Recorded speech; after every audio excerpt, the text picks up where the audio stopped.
Marian തീർത്ഥാടന കേന്ദ്രമായ Vadakkanchery Lourdes മാതാ ഫറോന പള്ളിയിൽ വിശുദ്ധ സെബസ്ത്യാനോസിന്റെയും പരിശുദ്ധ ലൂർദ് മാതാവിന്റെയും സംയുക്ത തിരുനാളിന് കൊടിയേറി.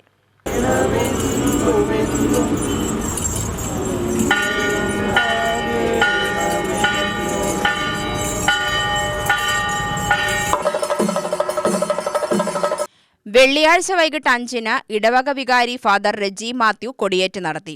തുടർന്ന് ലത്തീഞ്ഞ്, നൊവേന, വിശുദ്ധ കുർബാന, സന്ദേശം എന്നിവയുണ്ടായിരുന്നു. 25 മുതൽ 31 വരെ എല്ലാ ദിവസവും വൈകുന്നേരം 5-ന് വിശുദ്ധ കുർബാന, നൊവേന, ലത്തീഞ്ഞ് എന്നിവയുണ്ടായി. Father Biju Plathottathil, father Mathew Vazhayil, father Bedson Thookkuparambil, father Lalu Olickal, father Biju Kallingal, father Sunny Vazhepparambil, father Ando Arikkatt എന്നിവർ വിവിധ ദിവസങ്ങളിൽ വിശുദ്ധ കുർബാന അർപ്പിക്കും. ഫെബ്രുവരി 1-ന് ശനിയാഴ്ച വൈകിട്ട് 4:30-ന് ഫാദർ ടിബിൻ കാരോട്ട് പുള്ളുവേലി പാറയിൽ തിരുസ്വരൂപങ്ങൾ എഴുന്നള്ളിച്ചു വെക്കും. തുടർന്ന് ഫാദർ സനൽ കുറ്റിപ്പുഴക്കാരന്റെ മുഖ്യ കാർമ്മികത്വത്തിൽ വിശുദ്ധ കുർബാന, ഫാദർ അരുൺ കലമറ്റത്തലിന്റെ സന്ദേശം എന്നിവ നടക്കും. വൈകിട്ട് 6:30-ന് ഗാനമേളയും ഉണ്ടാവും.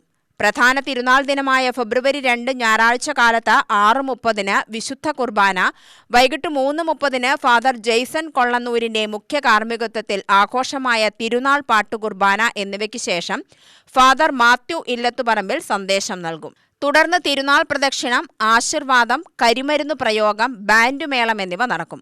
3-ന് തിങ്കളാഴ്ച രാവിലെ 6:30-ന് പരേതസ്മരണ, വിശുദ്ധ കുർബാന, സെമിത്തേരിയിൽ ഒപ്പീസോടെ തിരുനാൾ സമാപിക്കും.